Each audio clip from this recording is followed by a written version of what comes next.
वसल्लम। मुअज़्ज़ज़ सामईन, काबिल एहतराम बुजुर्गों और नौजवान साथियों, रजब का महीना चल रहा है, ये भी ख़त्म होने वाला है। इसके बाद शाबान और फिर रमज़ान शुरू होने वाला है। जिस तरीके से आप जानते हैं कि इस्लाम में रमज़ानुल मुबारक की बहुत अहमियत है, बहुत फ़ज़ाइल है। इसी तरह ज़िलहिज्जा के भी बहुत फ़ज़ाइल है, अहमियत है। शव्वाल की भी अहमियत है, ज़िलक़ादा की भी अहमियत है।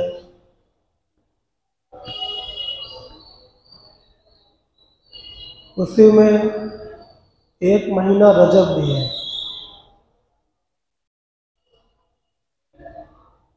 मज़हब इस्लाम में माह रजब की ख़ास अहमियत है।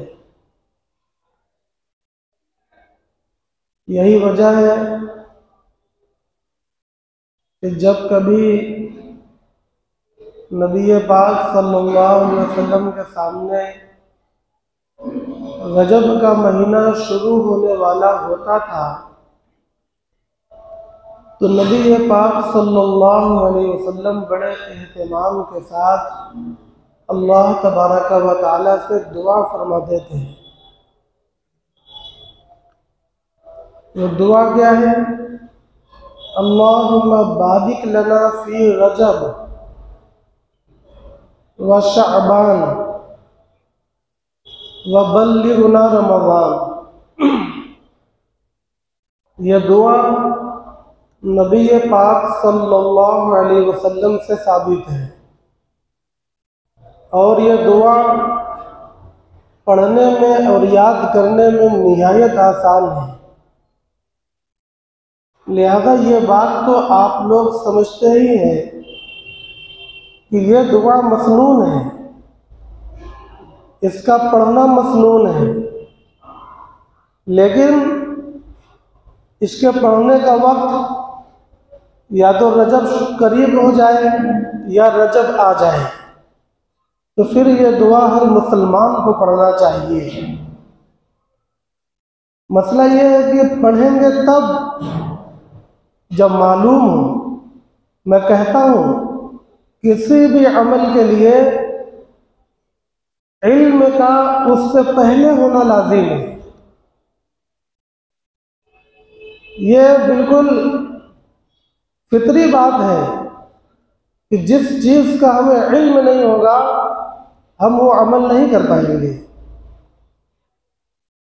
बहुत से लोगों को इल्म ही नहीं है कि नबी पाक सल्लल्लाहु अलैहि वसल्लम रजब के शुरू में ये दुआ पढ़ते थे,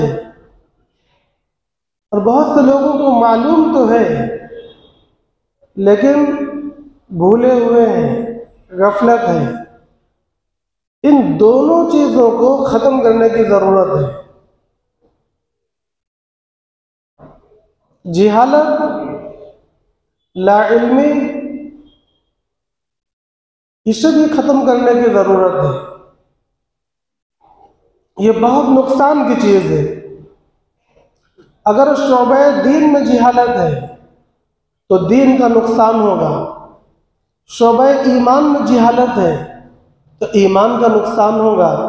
और अगर शोबे दुनिया में जिहालत है तो दुनिया का नुकसान होगा। यानी इतनी बात कदर मुश्तरक है कि जिहालत, लाइल्मी, नावाकफियत ये हर हाल में नुकसानदेह है। जिस शोबे में ये आएगी उसके अंदर कौम को नुकसान उठाना पड़ेगा, इज्तिमाई या इनफरादी। इसलिए एक तो इसे ख़त्म करने की ज़रूरत है, और दूसरे जो अमली लापरवाहियाँ होती हैं, आदत बनी हुई है और मिजाज सेट है, उन लापरवाहियों को भी ख़त्म करने की निहायत शदीद ज़रूरत है। निहायत शदीद ज़रूरत है। बाद मर्तबा मुझे ऐसा लगता है कि हमारी कौम, हमारी मिल्लत ये देखी देखा अमल करती है, सेल्फ डिपेंड नहीं है, इसका अपना इख्तियार नहीं है। जो चीज़ माहौल में आई, जो चीज़ रिवाज में आई, तो ये उसकी आदी है, ये उसके पीछे करती है, चाहे वो अच्छा हो और चाहे वो बुरा हो। जबकि किसी भी मुसलमान को ऐसा नहीं होना चाहिए। वजह क्या है? वजह यह है कि हमारे पास पूरी तालीम मौजूद है, हर एक चीज़ का ज़ाब्ता और कानून मौजूद है। अगर बहुत से लोग उस ज़ाब्ते से हटे हैं तो हटे रहें, हमें कोई फ़र्क नहीं पड़ना चाहिए। और अगर बहुत से लोग ज़ाब्ते के खिलाफ जाते हैं तो जाएं, हमें नहीं फ़र्क पड़ना चाहिए। मगर हम देखते हैं कि अगर लोग हटे तो हम भी हट जाते हैं, लोग खिलाफ गए तो हम भी खिलाफ चले जाते हैं, और अगर लोग वापस आए तो हम भी वापस आ जाते हैं। मोहतरम भाइयों और दोस्तों, ये इस बात की अलामत है कि हम खुद कुछ भी नहीं हैं। दूसरे लफ्ज़ में ये एक मगलूब कौम की अलामत हुआ करती है। जो लोग गालिब हैं ये उनकी अलामत नहीं है। और आप ये याद रखिएगा कि अल्लाह तबारक व तआला ने मुसलमानों के लिए अलग और इस्लाम के लिए अलग पैमाना बतलाया है। मुसलमान के लिए क्या कहा? मुसलमान के लिए कहा व अंतुमुल आलौना इन कुंतुम मुमिनीन, तुम सरबुलंद रहोगे। लेकिन यह कॉमन नहीं है, कंडीशनल है। यहां पर एक कंडीशन है कि इस कंडीशन में तुम सरबुलंद रहोगे। क्या कहा? तुम सरबुलंद रहोगे बशर्ते कि तुम ईमान पर आओ। शर्त लगा दी, एक कंडीशन तय कर देगी, इस कंडीशन में आप सरबुलंद रहेंगे, यानी वरना सरबुलंद नहीं रहेंगे। लेकिन इस्लाम के बारे में नबी पाक सल्लल्लाहु अलैहि वसल्लम ने फरमाया, अल इस्लामु यअलू वला युअला। इस्लाम सरबुलंद रहेगा, ये कभी मगलूब नहीं होगा। यहाँ पर कोई कंडीशन नहीं है, यहाँ किसी शर्त का इजहार नबी पाक सल्लल्लाहु अलैहि वसल्लम ने नहीं फरमाया। ये ना कहना कि एक बात तो आप कुरान मजीद से बतला रहे हैं और एक बात आप हदीस शरीफ से बतला रहे हैं। अगर आप ये कहते हैं तो उसका जवाब ज़हन में रखिए, कुरान की हक्कानियत भी नबी पाक सल्लल्लाहु अलैहि वसल्लम पर डिपेंड है। अगर नबी सच्चे तो कुरान सच्चा, और हदीस शरीफ की सच्चाई भी नबी पाक सल्लल्लाहु अलैहि वसल्लम पर डिपेंड है। तो ऐसा कभी ना सोचिए कि कुरान ज़्यादा सच्चा है और हदीस शरीफ कम सच्ची है, ऐसा नहीं होगा। फ़र्क है, लेकिन वो फ़र्क दूसरी चीज़ का है। फ़र्क यह है कि कुरान मजीद की तिलावत हर दिन अरबों लोग करते हैं, उसके हाफिज़ हैं, लिहाजा उसके अंदर जो कुव्वत और तवातुर मौजूद है, हदीस शरीफ के अंदर वो कुव्वत नहीं है। हदीस शरीफ की तिलावत भी रोज़ होती है, लेकिन वो अरबों लोग नहीं, वो लाखों की तादाद में, बिलियन की तादाद में है। आलिम उलमा, मस्जिदों में पढ़ी जाने वाली तालीमात। तो एक आयत जिसको पूरी दुनिया का मुसलमान याद रखता है, पढ़ता है, उसके महफूज होने की जो कुव्वत होगी, जाहिर से बात है कि दूसरी एक चीज़ है, उसको पूरी दुनिया का मुसलमान नहीं पढ़ सकता, उसको बाद मखसूस लोग पढ़ सकते हैं। उसके कुव्वत हिफाजत में यकीनन कुछ फ़र्क होगा।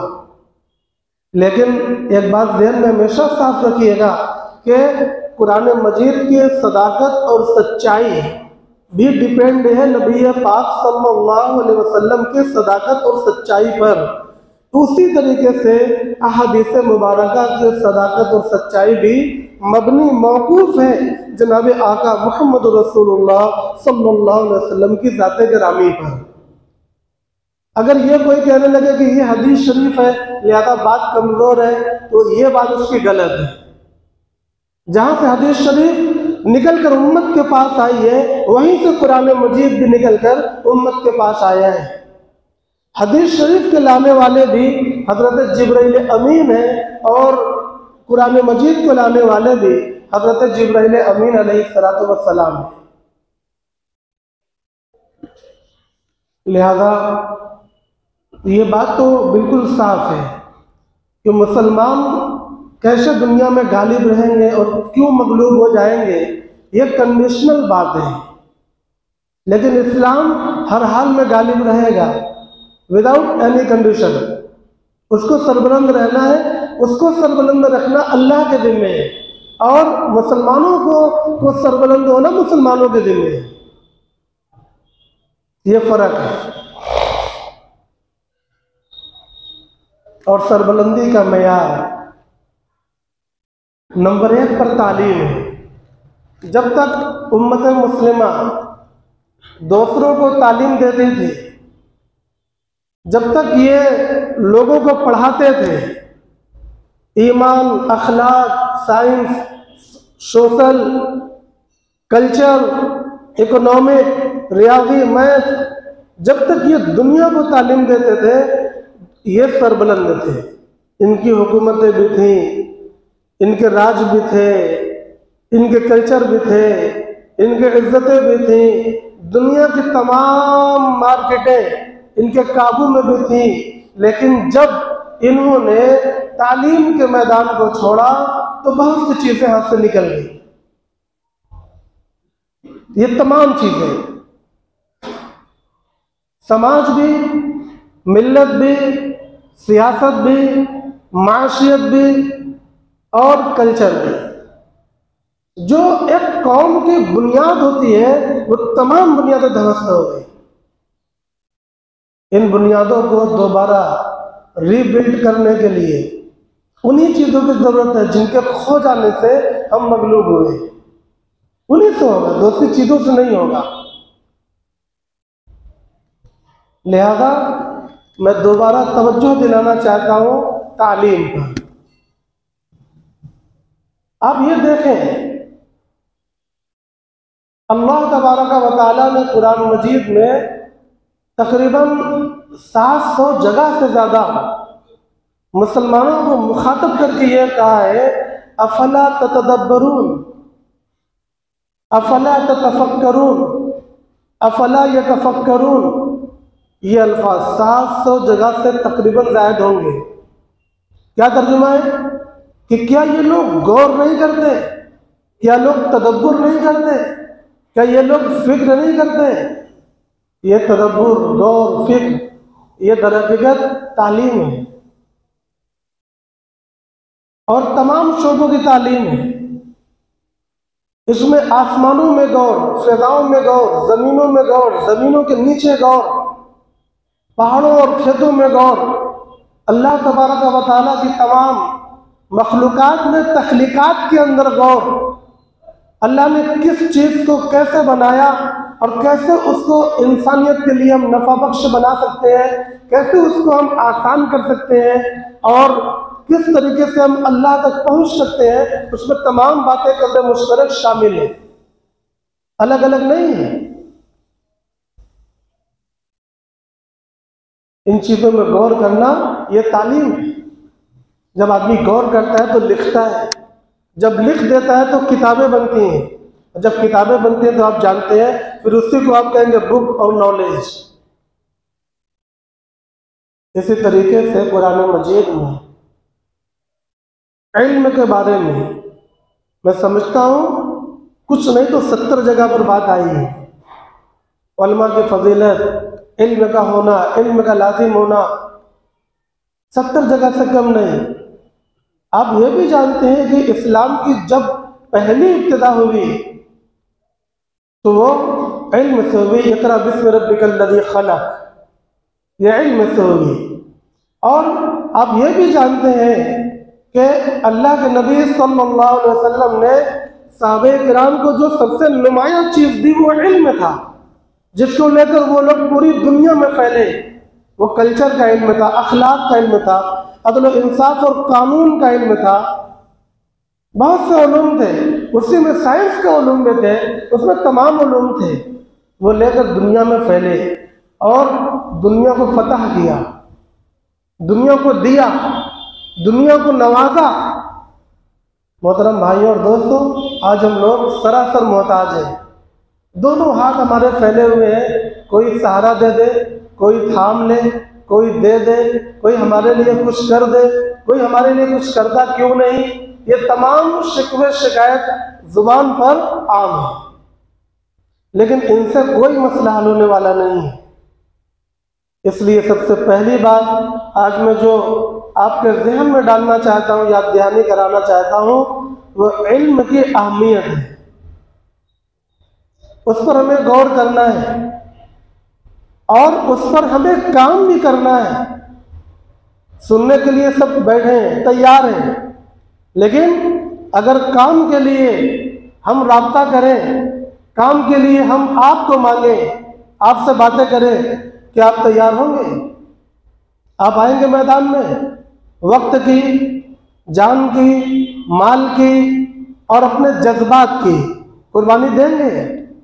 जाएंगे लोगों के पास बातें करने के लिए, इस चीज़ को बिल्ड करने के लिए?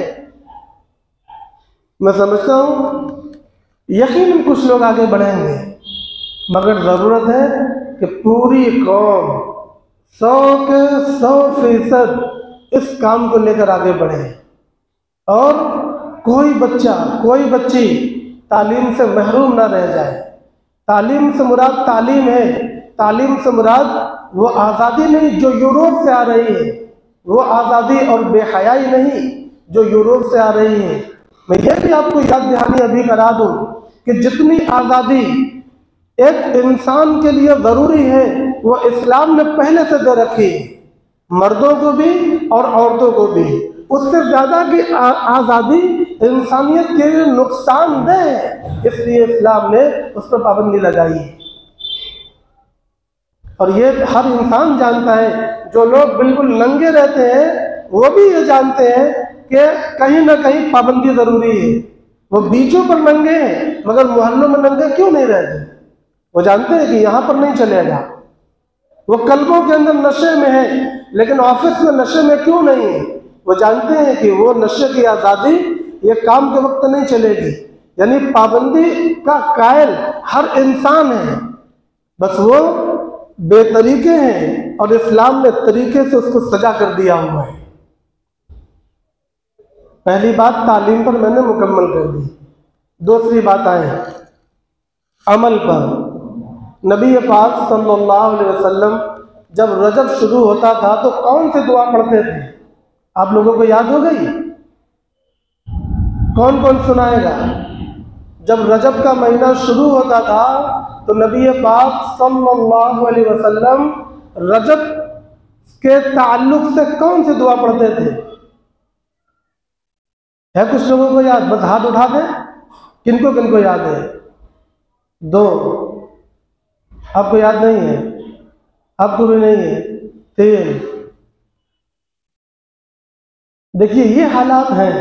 अगर हम शाहिद से पूछे आपको याद है, लिहाज में से पूछे आपको याद है, आरिफ को याद है, मैं किसी के जज्बात को आहत करना नहीं चाहता, मगर मैं बतलाना चाहता हूं कि क्यों हमें याद नहीं होती।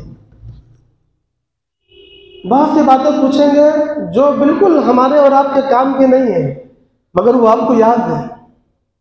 क्रिकेट खिलाड़ियों के नाम, सेलिब्रिटीज के नाम, दुनिया में सबसे बड़ा मालदार कौन है, सबसे अच्छी गाड़ी कौन है, बहुत सी चीजें, सबसे ऊंची बिल्डिंग कौन है, सबसे खूबसूरत शहर कौन है, बहुत सी बातें हैं जो हमारे बिल्कुल जरूरत की नहीं है, ना हमारी दुनिया में किसी नफे की है, ना आखिरत में हमें वो काम आना है, मगर वो हमें याद है। क्यों? क्योंकि हमें उसमें रग़बत है, हमें उन चीज़ों तो दिलचस्पी है। और इसलिए भी क्योंकि हम अपनी महफिलों में, अपने बैठकों में उसी की बातें करते हैं, और इसलिए भी क्योंकि आज की डेट में अपनी मोबाइलों में हम उन्हीं को देखते हैं, तो हमारे दिमाग को अप्रोच करते हैं, हमें वो याद हो जाती हैं। मगर जो चीज़ें हमारी दुनिया में भी काम की हैं, हमारी आखिरत में भी काम की हैं, हम आज भी उससे गाफिल हैं। ये बहुत हैरत की बात है। हम 10 साल से बयान सुन रहे हैं, 20 और 30 साल से बयान सुन रहे हैं, मगर हमने अपने आप को डेवलप नहीं किया, हमने अपनी क्वालिटी को इम्प्रूव नहीं किया। ये गलत बात है, ये दरहकीकत शर्मिंदगी की बात है। तो हमें हर वो बात जो काम की बतलाई जा रही है उस पर तवज्जो दे देनी चाहिए, नोट करना चाहिए, याद कर लेना चाहिए, अमल में ले आना चाहिए। आप जाने, मैंने बतलाया था कि जब हमारे इल्म में नहीं होगी तो अमल में आना नामुमकिन है। ये एक बदीही बात है। वो दुआ क्या है? अल्लाहुम्मा बारिक लना फी रजब व शाबान। कितनी आसान है। अल्लाहुम्मा बारिक लना फी रजब व शाबान व बल्लिगना रमज़ान। निहायत आसान है। मुझे तो लगता है उर्दू है, ये अरबी जैसा महसूस ही नहीं हो रही। अल्लाहुम्मा बारिक लना फी रजब व शाबान व बल्लिगना रमज़ान। ऐ अल्लाह हमें बरकत अता फरमा दीजिए रजब और शाबान में। ये बरकत किस चीज़ की है? ये बरकत अमल की है, ये बरकत तकर्रुब इल्लाह की है, ये बरकत खसलत हमीदा की है। उम्दा अखलाक में बरकत अता फरमा दीजिए। उम्दा अखलाक में, अच्छी आदतों में, आमाले सालिहात में, इस्लाह कल्ब में, इस्लाह ईमान में, इस्लाह अकायद में, ऐ अल्लाह हमें बरकत अता फरमा दीजिए। अगर इन चीज़ों में बरकत हो गई तो आप जाने कि जैसे खाने से पेट भर जाता है, ऐसे इन चीज़ों में बरकत से रिस्क बढ़ जाता है। इन चीज़ों में बरकत से रिस्क बढ़ जाता है, फिर गैब से रिस्क मिलेगा, फिर खुशियाँ पायदार होंगी, गैब से खुशियाँ मिलेंगी, फिर समाज की बहुत सी बीमारियाँ जिनको हम और आप कभी हल नहीं कर सकते, दूर नहीं कर सकते, वो बीमारियाँ खुद ब खुद रुखसत हो जाएंगी। क्यों रुखसत हो जाएंगी? क्योंकि जब ये चीज़ें आएंगी तो वो चीज़ें चली जाएंगी। बस ये रोशनी आएगी तो अंधेरा खुद ब खुद चला जाएगा। ऐसा कभी नहीं होता कि रोशनी करने के बाद अंधेरा दूर करने के लिए अलग से कुछ किया जाता हो। नहीं ना किया जाता। आपने बटन दबाया, रोशनी हुई, अंधेरा खत्म। कुछ अलग से नहीं करना है। तो कुछ चीज़ें ऐसे ही हैं जो हमारे समाज के अंदर एक बीमारी की हैसियत इख्तियार कर गई है, उन पर अलग से मेहनत करके कोई फायदा नहीं होगा। क्या होगा कि अगर हम अल्लाह की ये बरकत हासिल कर लें जो नबी पाक सल्लल्लाहु अलैहि वसल्लम इस दुआ के अंदर बतला रहे हैं, तो बेशुमार बीमारियां रुखसत हो जाएंगी, बदनी, अखलाकी, समाजी, माशी और दीगर तमाम शोबों में। इसलिए इस दुआ को पढ़ना है, रजब में भी, शाबान में भी, और रमज़ान को मांगना है। रमज़ान, ये रजब इसलिए भी इस्लाम में अहमियत का हामिल है कि इस्लाम से पहले जो कुर्बानियाँ हुआ करती थी मिल्लत इब्राहिमी में और दीगर मिल्लतों में, वो रजब में हुआ करती थी। इब्तिदाई इस्लाम में भी जो कुर्बानी सहाबे किराम ने की, कुर्बानी का महीना रजब था। जाहिर सी बात है कि कुर्बानी एक अज़ीमुश्शान इबादत है, एक अलग इबादत है। उसके लिए अल्लाह तबारक व तआला ने अगर कोई दिन या महीना दिया है तो उसकी इम्तियाजी शान होगी। रजब की वो शान थी, इसलिए अल्लाह तबारक व तआला ने रजब में कुर्बानियाँ करवाई हैं। आप ये भी जानते हैं कि नबी पाक सल्लल्लाहु अलैहि वसल्लम को मेराज हुई है। अल्लाह तबारक व तआला ने आपको बैतुल मुक़द्दस तक बुलाया, और बैतुल मुक़द्दस के बाद अल्लाह ने आपको आसमानों पर बुलाया, सातों आसमानों पर, और उसके भी ऊपर, और आलम मलकूत की अल्लाह तबारक व तआला ने सैर कराई उस जगह की जहाँ पर हज़रत जिब्रील अमीन का जाना भी मुमकिन नहीं है। वहाँ पर अल्लाह तबारक व तआला ने नबी पाक सल्लल्लाहु अलैहि वसल्लम को बुलाकर मेराज करवाई है। लिहाजा ये मेराज रजब के महीने में, ये मेराज का वाक़या जो इस्लाम का इंतहाई अज़ीमुश्शान वाक़या है और नबी पाक सल्लल्लाहु अलैहि वसल्लम की सच्चाई की इंतहाई अज़ीमुश्शान दलील है, वो रजब में वाक़ हुई है। लिहाजा इस वजह से भी रजब के महीने की अज़मत और शान मालूम होती है। यहाँ पर एक बात ज़हन नशीन में करा दूँ, बहुत से लोग नबी पाक सल्लल्लाहु अलैहि वसल्लम के मेराज का इनकार करते हैं। वो ये कहते हैं कि नबी पाक सल्लल्लाहु अलैहि वसल्लम को जो मेराज हुई वो सिर्फ बैतुल मुक़द्दस तक हुई है, और बैतुल मुक़द्दस के बाद सातों आसमानों पर जाना और सूरह वन-नज्म के अंदर जो बातें कही गई हैं उन तमाम बातों का जो कहा गया है, उनका ये कहना है कि ये नहीं हुआ, बल्कि नबी पाक सल्लल्लाहु अलैहि वसल्लम ने इन बातों को ख्वाब में देखा है। मोहतरम भाइयों और दोस्तों, मैं यहाँ पर यह नुक्ता आपको देना चाहता हूँ ताकि कल कोई बहकाने वाला आकर, गुमराह करने वाला आकर आपको बहका और गुमराह ना कर सके। क्यों? इस मसले में भी गुमराही इस्लाम से हाथ धोने के मुतरादिफ है।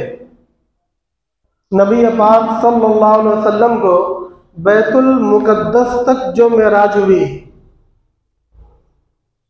तो इस बैतुल मुक़द्दस तक का वाक़या कहाँ पर बयान किया गया है? 15वें पारे में। 15वें पारे की जो पहली लाइन शुरू होती है उसके अंदर बयान है, सुब्हानल्लज़ी असरा बिअब्दिही लैलन मिनल मस्जिदिल हराम इलल मस्जिदिल अक़्सल्लज़ी बारकना हौलहु लिनुरियहु इला आखिरिल आया। बिल्कुल साफ साफ बात कि हमने आपको मस्जिद हराम से, यानी मक्के से, मदीने से नहीं। अब उनने ये भी समझ लिया कि मेराज का वाक़या मक्के से शुरू हुआ और कहाँ गया? इलल मस्जिदिल अक़्सा, फ़िलिस्तीन। यहाँ तक का वाक़या, फ़िलिस्तीन तक का वाक़या तो 15वें पारे की ईसाईयत में अल्लाह ने बयान किया है, और उसके आगे का वाक़या यहाँ पर बयान नहीं है। अब चलिए 27वें पारे में, सूरह वन-नज्म में। सूरह वन-नज्म के अंदर अल्लाह तबारक व तआला ने बाकी वाक़या बयान किया है। सिदरतुल मुंतहा, उफ़ुक़ुल आला और उसके आगे काबा कौसैन, तमाम चीज़ें अल्लाह ने वहाँ बयान की हैं। आप मुझे बतलाएं, ख्वाब में आलम मलकूत की सैर कर लेना, दूसरी दुनिया की सैर कर लेना, ये सिर्फ नबी के साथ है कि आम लोग भी ऐसा कर लेते हैं? अगर ये ख्वाब की बातें बयान हो तो कुरान के अंदर ये तमाम चैप्टर बिल्कुल बर्बाद हो जाएंगे। फिर तो कोई भी कहेगा कि हमने भी आलम मलकूत की सैर किया हुआ है, जैसे हुजूर पाक सल्लल्लाहु अलैहि वसल्लम ने की वैसे हमने भी की। मोहतरम भाइयों और दोस्तों, बिल्कुल वाज़ेह, ज़रा सा गौर करने पर यह मालूम होगा कि नबी पाक सल्लल्लाहु अलैहि वसल्लम अपने जिस्म मुबारक के साथ हालत बेदारी में बनफ़्स नफीस वहाँ तक तशरीफ़ ले गए, जिसको अल्लाह तबारक व तआला ने इतने एहतमाम के साथ बयान फरमाया। अरे खुली दलील ये भी है कि हज़रत जिब्राइल अमीन ये कह रहे हैं कि इसके ऊपर मैं नहीं जा सकता। अरे ख्वाब में तो हज़रत जिब्राइल अमीन भी जा सकते हैं, ख्वाब में और सोच में आप भी जा सकते हैं। हज़रत जिब्राइल अमीन की खुसूसियत क्या है? इसका माना यह हुआ कि वो जो जाना और ना जाना, वो तकल्लुफ, वो काबा कौसैन का मरहला, ये सारा बदन और बेदारी के साथ है। इस पॉइंट को हमेशा याद रखिएगा।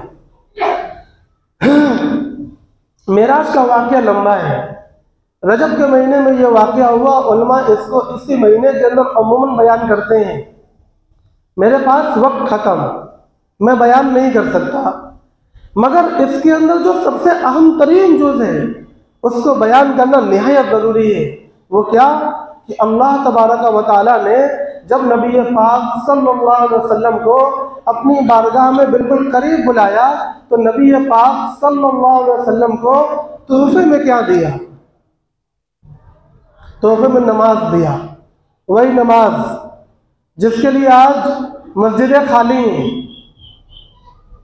वही नमाज जिसके लिए उम्मत में आवाज़ लगाई जाती है, मगर नमाजियों की तादाद हर मोहल्ले, हर इलाके, हर मस्जिद में कम है। जुमा में देखें, ईदैन में देखें, कितनी बड़ी तादाद मुसलमानों की है। बाज़ारों में निकल कर देखें,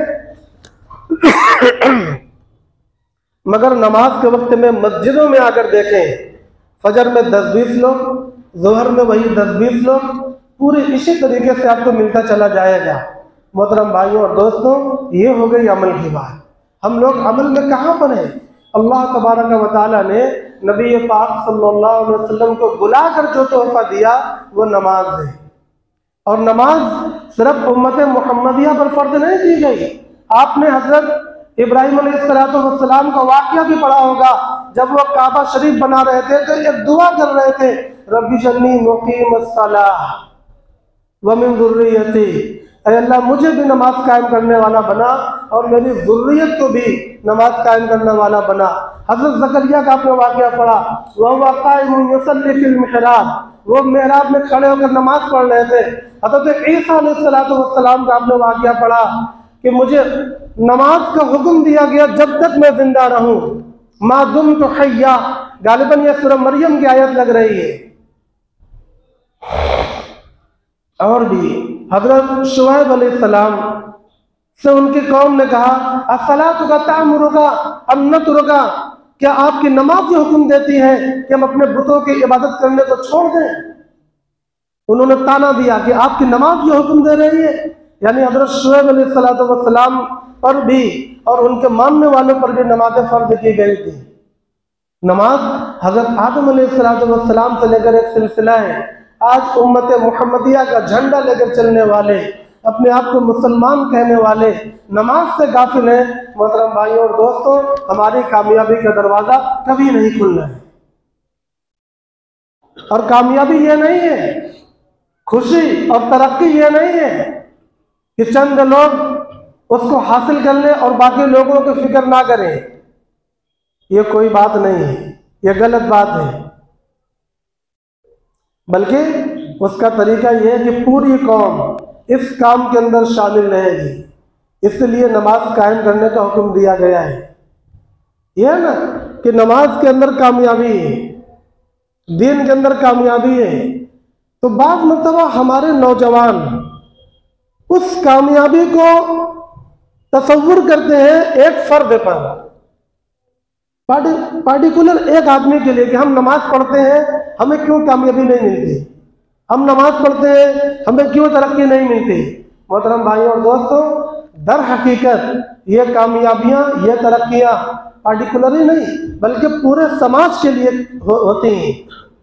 यानी जो अगर पूरा समाज नमाज पढ़ेगा तो पूरा समाज गालिब रहेगा, तरक्की करेगा, खुशहाल रहेगा, उसके पास गैब से मौके आएंगे। लेकिन इसका यह मतलब नहीं है कि उसमें कोई गरीब नहीं होगा, कोई बीमार नहीं होगा, कोई परेशान हाल नहीं होगा। इसका यह बिल्कुल मतलब नहीं होता। लिहाजा अगर पूरा मुसलमान तबका अमले सालिहात पर आ जाए, दीन पर आ जाए, तो भी बिल बासाए वज़र्राई की जो बात अल्लाह तबारक व तआला ने कही है वो उम्मत में पाई जाती रहेगी, तब भी पाई जाती रहेगी। आप देखें साहबे किराम रज़ियल्लाहु अन्हुम मजमईन की जिंदगियों में उनसे ज्यादा ईमान पर कौन था, उनसे ज्यादा दीन पर कौन था, उनसे ज्यादा अल्लाह के महबूब और मुकर्रब कौन था, जिनको अल्लाह ने सर्टिफिकेट दिया राजी होने का, जन्नती होने का।